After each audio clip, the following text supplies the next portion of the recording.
Hello, everybody. Welcome back to Stephen Interviews You. This is episode number 7 of the series. My name is Stephen Vitz, and this is a series where I sit down and have a good chat with a special guest. And his name would be, introduce yourself. Yeah, my name is Connor Webb. Started the brand The Couch GM 3.5 years ago, and yeah, excited to sit down. Nice to ha have you on, Connor. So let's just get started. Let's just start with this question. What inspired you to start making YouTube videos in general? What really got the Couch GM going? Yeah, so I've always been a sports fan my entire life. I played sports growing up, football, baseball, basketball. I swam my senior year of high school. But yeah, I ended up going to Washington State University. I probably could have played baseball at community college somewhere, but my older brother was going to WazU at the time, so I was visiting him, and I decided that was the place that I wanted to go. Experienced the 4 year university, played intramurals throughout college. My senior year, I actually met Dylan, who's the co-host of the Cougs on the Couch podcast, and we started the club baseball team up there. And so that club baseball team is still going today, traveling, playing different universities. And then out of college, I Dylan got me into a serious fantasy baseball league with a group of his friends throughout high school and college, and that made me want to watch like all of baseball instead of just the Seattle Mariners, which is the team that, of course, I grew up watching. And so, I had various takes on players throughout my time with fantasy baseball up to that point, and I was like, "Hey, I was right on that guy. I should have made a video about him." And saw Aaron Judge back in like 2017. It was like, okay, that's like the next Giancarlo Stanton. I mean, he's clearly more than Giancarlo, but at the same time, I saw what the Mariners were doing. They went through the rebuild, starting with trading Robinson Cano and Edwin Diaz to the Mets. They got back Kelnick and some other guys, some other moves happening. They ended up with the best farm system in baseball. And, COVID year happened and they ended up trading. It was a fleece job by Jared Poto of the Padres. They got Munoz, Ty France, Taylor Trammell, Luis Torrens for a few guys. And as we progressed through that time period, I was watching other content. I was watching various other podcasts that were out there, and you have your own, take on stuff. And eventually you get to a spot to where you disagree enough with certain people and their takes. And I actually submitted a trade request to this podcast, and they just like crapped on me on my trade proposal. And they didn't even know one of the players that I was talking about that was coming back. I was trading to the Yankees and acquiring Luis Heel and Gleyber Torres at the time. But so that happened, and I had bought a MacBook Pro with Final Cut Pro and knew I wanted to create videos at some point. But um, the fall of 2021, when the Mariners made the trade to acquire Adam Frazier from the Padres, he was just an all-star with the Pirates the year before. I knew that the Mariners were going to be special for the next 5, 10 years with their farm system being the top. They acquired an all-star second baseman at the time. They were going to make a push that next year. So just made my first video talking about that Adam Frazier trade. I had no experience with content creation or editing, any of that. Just made one video, learned one new thing every time, and progressed over the years. And now here we are, still making Mariners content. And then also this past football season, started doing the WSU podcast with Dylan. And there's been a ton of positive feedback from that. And that's super motivating and it's been a lot of fun. That's great. And so, uh, getting into that, Washington State University, the Cougars. Um, could you provide like a little bit more of the backstory of your fandom? What really got that part going? Washington State.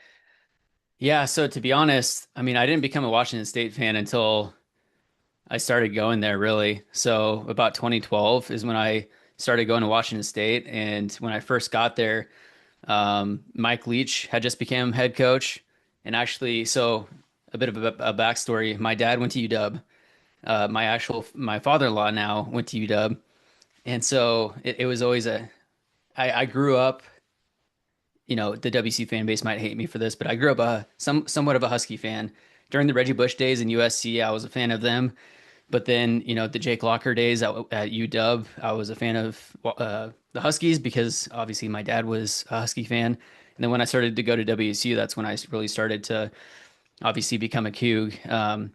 And so my experience there, just watching in person Luke Falk, setting Pac-12, WSU records, all this, That first year, I believe it was the first year when Connor Halliday got hurt, and then Luke Falk went in, and then Mike Leach turned it into what it was, and it became the air raid powerhouse basically, and they were on a national level. I feel like they were ranked most years that I was there, and especially after then the Gardner Minshew years and all of that, and then heading in, so I've always been dialed in with WSU football, and then this past year when the conference realignment started to happen, WSU is, I feel like Washington State, along with Oregon State now, we're kind of always the underdogs and always undervalued. And, you know, people that went to Washington State, if you go there and you had the experience, the passion in the fan base. And Dylan and myself are very passionate about what we talk about. So he's super big into all the sports, including basketball. I'm super big into football. So we just started making videos talking about the topics that we care about the most, updates with the Pac-12 as it was falling apart, now in the rebuild as it's happening, and just kind of taking it, one step at a time and covering each game, every matchup, what to expect. And so that's a little background of how I got into the Washington State stuff. And it's just the alumni base has been super responsive to what we've done. The current coaching staff, we went to a golf tournament on the Palouse at Washington State the other month, and even the coaching staff knows who we are and know the content that we put out, and we're just trying to be a positive voice in a spot to where there's a ton of turmoil and there's a ton of negative that you could focus on, but we're trying to be a light in the dark. So it's been awesome. Yeah, so as far as memories go of Washington State football, in particular, what are some of in your opinion, what are some of the highlights of Washington State football since you started following them? Yeah, I mean, like I mentioned, I mean, there's so many ups and downs, and of course, there's a saying, and you Couged it. I mean, that's not one of the positives, but there's just so many emotions, up and downs, and um, so I guess that span of time when Mike Leach was the head coach, Luke Falk days into the Gardner Minshew, all of those days, and even current, John Mateer last year being he should have been on the national stage, but because he was an unknown until he came to Washington State. I don't know if there's like one moment, I guess, being at the Apple Cup last year in Seattle, the Cougs upsetting the Huskies in Lumen Field was a huge highlight. There's so many different, times that have been a lot of fun. I guess I would say the Apple Cup last year, but just every game that I would go to Washington State, when I was going there was a big highlight for me. So game day in Pullman, Washington. Um, what is it like, the culture in Washington State, the campus? What is that generally like? Well, it's a party town, that's for sure. If you're Pullman is a very small town, so if you're there, you're going to school there, or you're there to like tailgate for a football game, or you're there to go back and have a good time. It's the vibes around Pullman on a game day are like no other. The falls in Pullman are amazing. The temperature, just the vibes. It's a big party, you could say. Mike Leach during the game day when Oregon came to town, he said it's like Woodstock, but everyone has their clothes on. It's the same type of thing. It's a big party. It's a great time. That's great.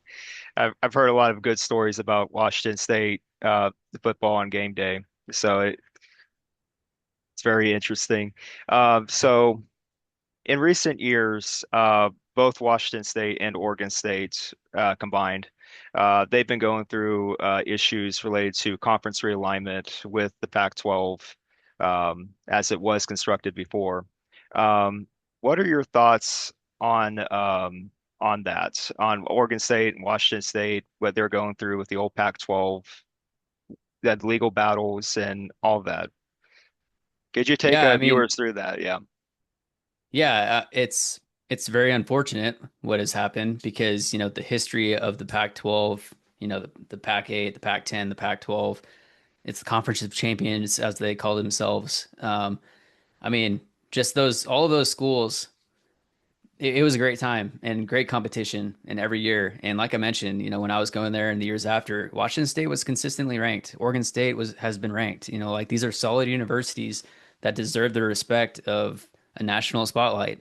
And of course, SEC this, Big Ten that, Big 12, all that.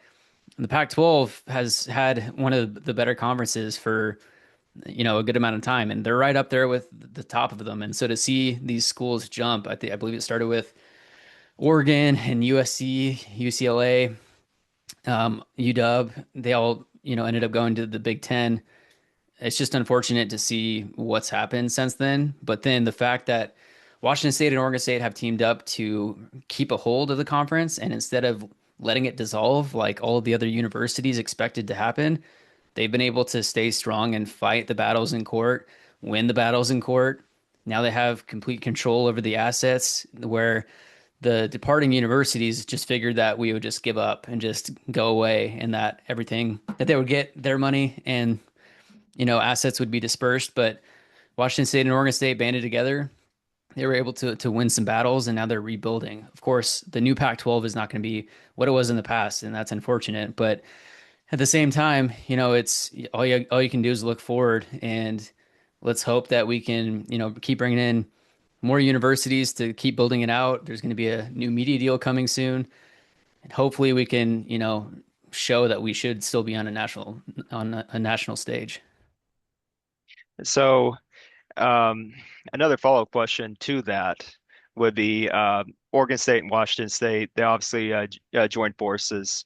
Um, what has conversations been like between Oregon State Beavers fans and Washington State Cougars fans? Yeah, I mean it's been awesome. I went to the Pac-2 championship last year in Corvallis, Washington State playing Oregon State.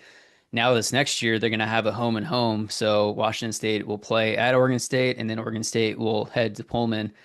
I walked around interviewing, people and everyone's super, it's like we're brothers. It's not like we're rivals. It's like we're brothers. Of course we want to win and there's like a mini rivalry there, but we're banded together, and I think there's just the camaraderie. It's not like against UW to where we literally hate each other like probably a little too much. With Oregon State, it's very very cordial and great fan base. Yeah, that's great. Just to give you a little bit of information, yeah, I was closely following the issues between Oregon State, Washington State, and the Pac-12, and I was right there with you guys. I was in your guys' corner the whole way. I was like, yeah, you guys should get something out of this, the legal battle. So, yeah, Yeah. it was just interesting to see all the developments with that. So. Going back to your YouTube channel, the Couch GM, um, when it comes to picking topics for videos that you're going to make, is there any process involved that when you break it down, which topics you guys want to talk about? Yeah, so I with the Mariners stuff, it's solely based on like, when there's relevant information we're talking about, then I'll make a video on that. It's all about thinking like what type of content do I want to watch myself or what topics am I interested in? I only have so much time in the day. This is my side hustle that I'm doing, so it's like I got to focus on what, one video I want to be working on or two videos I want to be working on a week. And Dylan, myself, and then now Jackson have been doing a live stream for WSU every Thursday morning. The live stream has been able to be super easy because there's no editing involved. You just hit live, you talk about it for an hour, you're done, and that's done. Um, and then yeah, a lot of my Mariners content is much more highly edited, highlights, voiceover, a ton of research goes into it. So my I would say niche is the player profile. So when a new player is joining the Mariners team, I'll typically do a deep dive into the person, who they are, where they came from, why fans should be paying attention to them on the field. And so those are enjoyable because I don't know everything about a player. So when I decide to make a video on someone or on a topic, I really deep dive and do a bunch of research and gather all the information that I can to make the best video possible to help inform the fans. So Yeah, it could be a spur of the moment thing to where, hey, a trade happens. All right, I'm making a video right now, just talking about that. It'll take, 2, 3 hours to make a video, bust it out, and then move on to the next thing. So it's good to have the consistent live streams, and then also to be able to, you know, pick and choose the topics where I feel. Yeah, yeah, that's pretty much how I go about making my own videos. I pick and choose which topics I want to make, what videos I want to make. So yeah, it takes a lot of th thought into it. So Yeah. um, continuing on with the Pac-12 as a conference, it's been picking up some steam lately. Now you're hearing some talk about Texas State getting closer and closer to becoming a member of the Pac-12. Looking ahead to the future, in just your opinion, where do you see the Pac-12 going as far as future expansion candidates and and other things related to that? Yeah, well, I mean, there's the big four conferences, and then there's the Pac-12 is hoping to be, the top five. And so they've added a lot of every university currently now in the Pac-12, aside from Gonzaga, is a state school. And so there's the rumors now that Texas State is going to be the next university. The other universities that are maybe down the road are Memphis, Tulane, UNLV is one that would be big geographical with the population in Vegas. They play in, the Raider Stadium. Another one is University of Texas San Antonio. So the assumption is that Texas State will join to become the eighth university, and we'll see if they decide to hold at eight universities for a year or two. But at some point, you'd think that they're going to expand to the 12. So they got to find five total schools that have a football program. We'll see if they add additional programs that are just basketball only. But, with some of these universities like Gonzaga, which are super basketball focused, they're looking to be diverse in their conference to where it's not just solely football. They might bring in some basketball only schools to become one of the best basketball conferences in the country. I'm not a huge basketball guy, but it makes a ton of sense. But yeah, it'll be really interesting to follow. If they do get Texas State, then it's expanding into another region and into Texas, which is a big recruiting ground. And that opens up the doors to bring in universities in that region as well. So it'll be interesting to follow. And you'd think at some point things will have to come together. I mean, we saw that, NCAA versus the House to where universities can now pay players directly. I mean, it's basically professional sports. So they might divide up into, like you see in the soccer leagues over in Europe, to where there's relegation and promotion. If they have a top tier, lower tier, a middle tier, and you kind of move up and down throughout the time. I mean, we'll just have to see, but um, yeah, always something to look into and to talk about. Yeah, so you just mentioned the House settlement, and that was going to be a question I was going to ask. Um, what are your basic thoughts on the House settlement that just happened not too long ago? How do you think it's going to affect specifically Washington State for all their sports and in other things such as like NIL, transfer portal, and things like that? Uh, where do you see all that going? Yeah, well, I mean, it's basically professional sports, like I mentioned, because they have a salary cap. They have like a max of what a university can pay out to all of their departments, and the $20.5 million salary cap, the university gets to choose how that's divided among all of their athletics. Of course, the majority of it is going to go to football, but I mean, the fact that they have a cap on that, the Pac-12 obviously won't be able to make it up to that amount, and it's a lot in the same in that, like what we saw with John Mateer, like the WC was able to get up to over $1 million offer to him, but then here comes Oklahoma with $3.5 million, and you can't do anything. You can't blame the player for taking the money. I mean, what you're seeing and what you'll continue to see is college athletes staying in college for as long as they can, so that they could bounce around and collect as much money as they can, because the percentage of people that actually go to the NFL or professional baseball and really succeed and make it somewhere and make the money is not going to be, it's not high at all. So you have to try to capitalize on your opportunity while you have it, which is in college. And so it's basically, pro sports light. So, you know, it's good that there's the checks and balances and or at least that there's the cap on it. We'll have to see because there's also going to be a third party, which is like an arbitrator in Deloitte, that when the university wants to pay a player more than $600, they have to send the contract to this third party who will review it and determine if it's fair or not.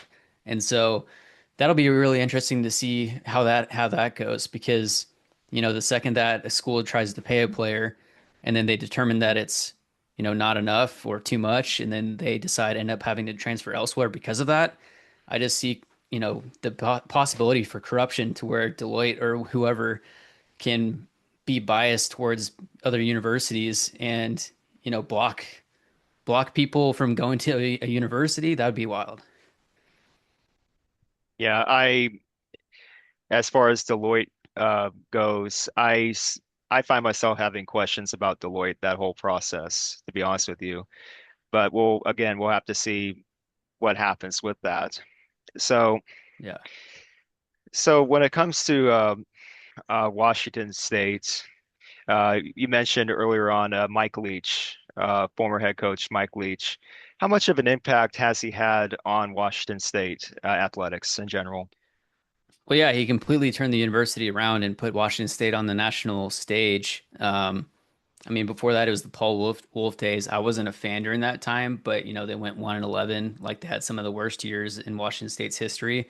Washington State had already been a national brand because of the success that they had had up to that point. Ryan Leaf, Drew Bledsoe, all of these other guys. But Mike Leach coming in, bringing his system, the air raid, and this next year is basically going to be the first time that we're seeing something that's completely different from the air raid, a much more balanced scheme.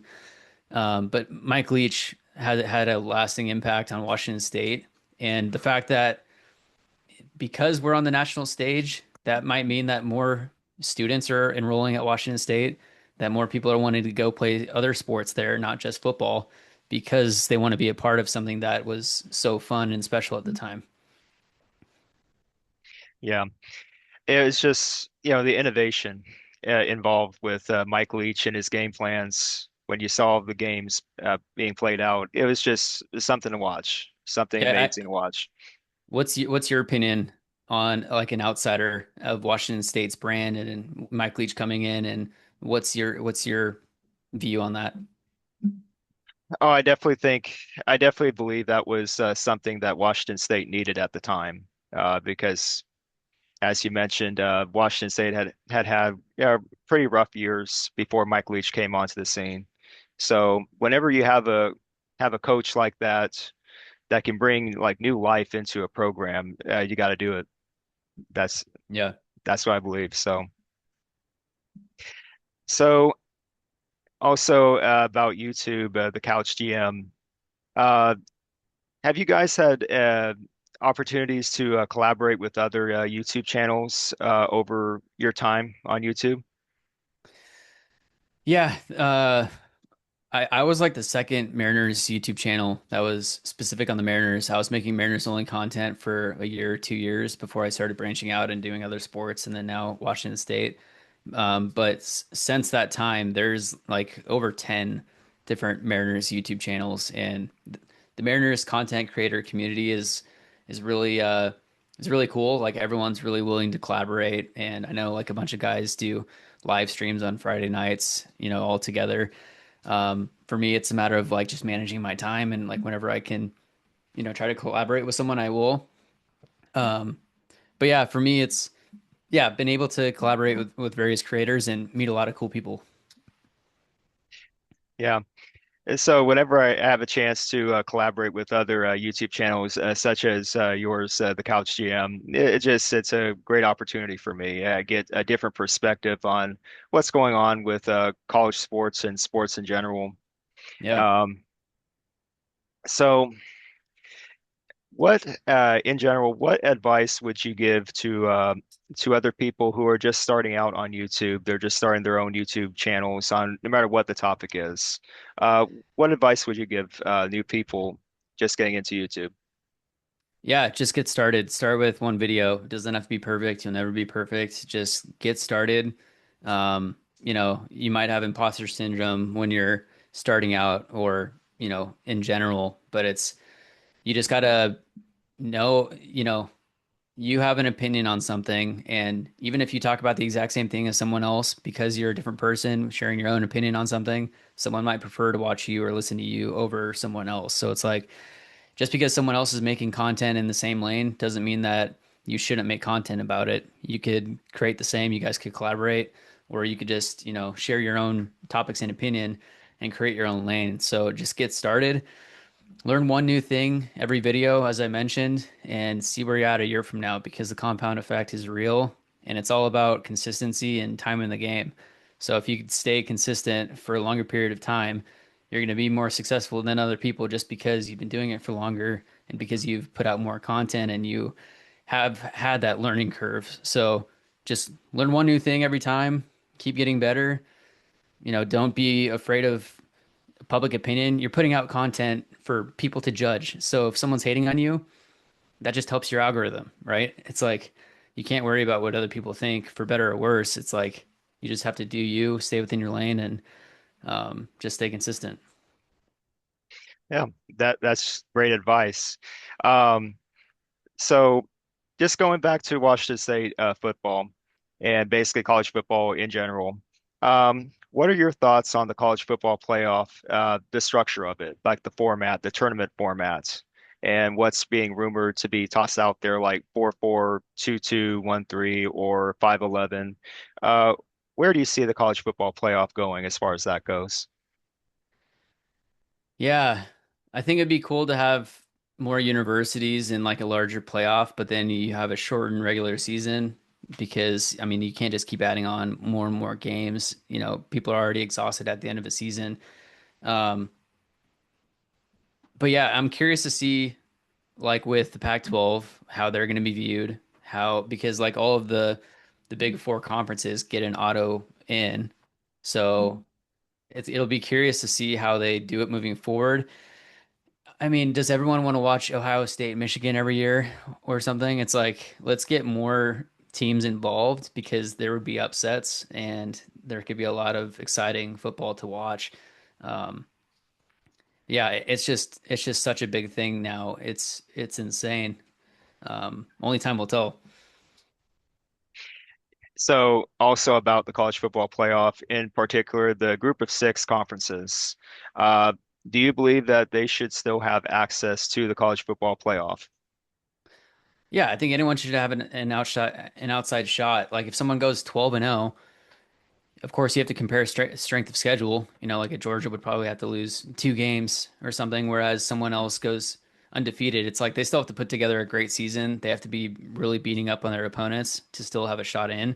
But I think everyone should be given an opportunity if they had a stellar year and they look like they could be right in there. I mean, yeah, give them an opportunity. So, about the group of six conferences, the team that I follow, the Ohio Bobcats, they're in the Mid-American Conference, the MAC. And this is like more of a fun question. There's no right or wrong answer to this, but from your guys' perspective, Washington State, as far as like non-conference schedule goes in the future, what are some schools that you guys would like to see the Washington State Cougars face off against? Yeah, that's a good question. It'll be really interesting this year because we're playing it against like 9 or 10 conferences this next year.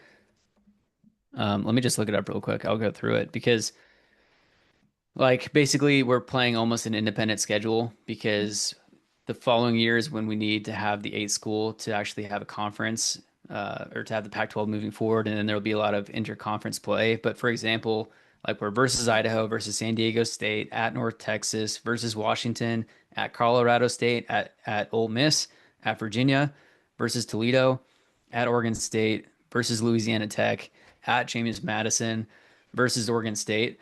So for me, I'm really looking forward to the Ole Miss game. Of course, we're going to be huge underdogs, but I'm curious to see how we do against an SEC opponent. There's a new scheme that has come into town, Jimmy Rogers and his entire, coaching staff has come in. It's going to be an entire different, type of football at Washington State. So that'll be a huge test. And it would be cool to, play a Big Ten or an SEC team every year, just kind of see how the team compares. And, if it's at the beginning of the season, obviously that's going to be difficult and it's going to be difficult at any point. But yeah, traveling around the country is definitely fun to see. And this year will be really interesting. Yeah, so I just asked that question because I look at the non-conference schedule for my Ohio Bobcats this upcoming year, and obviously it's brutal. First three games of the season, it's a gauntlet. We face Rutgers in Piscataway, New Jersey. Then uh, the second game, we'll be at home at Athens, but we're going to be hosting West Virginia, the Mountaineers. And the week after that, we have to go up to Columbus to face the Ohio State Buckeyes. So that's Yeah. tough. Yeah. But but I'm happy about that because we have an opportunity that you always have to have an opportunity to play schools like that. And you just have to hope that you can, not lose by 40, that you Right. lose by a touchdown, two touchdowns, Right. because yeah, any national exposure that you can get, and when you're playing those big brands, eyes are going to be on you. Yeah. So I look at the upcoming like schedule we said down the years like 2028. I think I saw Washington State they have like a couple openings. So maybe if they get in like other like maybe Send some G6 that emails, go yeah. against Ohio. Yeah. Even if the Bobcats have to travel across country, just go to Pullman, Washington, just to play the Cougars, that'd be great. Yeah, I wouldn't say no. That'd be fun to see. Yeah. So, one more question before we wrap up here. Got about 6 minutes left. Um, I did hear some stories about finances, financial issues related to Washington State, their staff, and athletics, like their budgets. And that was around the time they were having the legal issues with the old Pac-12. Um, could you provide like any sort of update on that, where Washington State is financially? Yeah, I mean, I think the easiest way to say it is that they're pretty much break even and they don't have a lot of room to, add expenses basically. I don't have the actual numbers on me, but like I mentioned, the media deal for the upcoming Pac-12 deal, they'll likely add a university and then get the media deal settled. So we'll have some clarity on the revenue that will be coming in. But yeah, like, we saw Coach Dickert and his entire staff head to Wake Forest because the university and the higher ups at Washington State weren't willing to spend more money with the football program, and they were actually cutting money. So, his coach Dickert wasn't able to pay his staff as much as they wanted, or were having to cut some people even. And as you understand, that could be frustrating, and you want to have as good of personnel as you can. And so it was discouraging to see that, we're kind of taking a step back, but with the downfall of the Pac-12 with what happened, obviously the media deal isn't going to be as big as it was with the prior schools being a part of it. So that's where yeah, it's one of those underdog things again, to where we're dealing with less revenue. It's like I'm a Mariners fan, we're constantly having to try to put together a team that can compete with these big teams with a limited budget, and we're not willing to spend X amount. So, from my understanding, like they're in a decent spot financially. It's not like they're racking up debt, and it's not like UNLV to where they can only fund the first year of their new head coach that they just got. Um, but yeah, really, I mean, we have a massive alumni base, and there's been a big push to try to get contributions to the Cougar Collective from the alumni. And if everyone can just chip in where they can, hopefully we can continue to build up. And eventually, I mean, hopefully we can get some WSU alumni that have some massive companies that could, donate some money. That would also help. We don't have oil out here.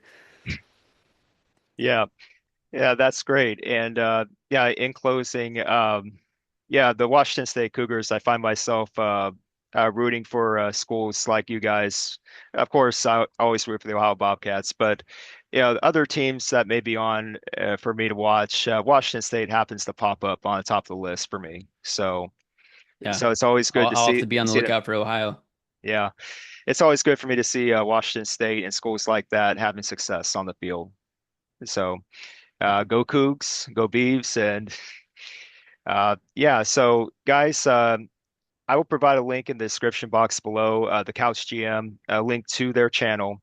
Connor and Dylan and company, go check them out. They produce great content. They make great videos. They have great live streams as well. So, yeah, thank you so much, Connor Webb, for being my special guest on this show. Thank you for having me, Stephen. It was a good time.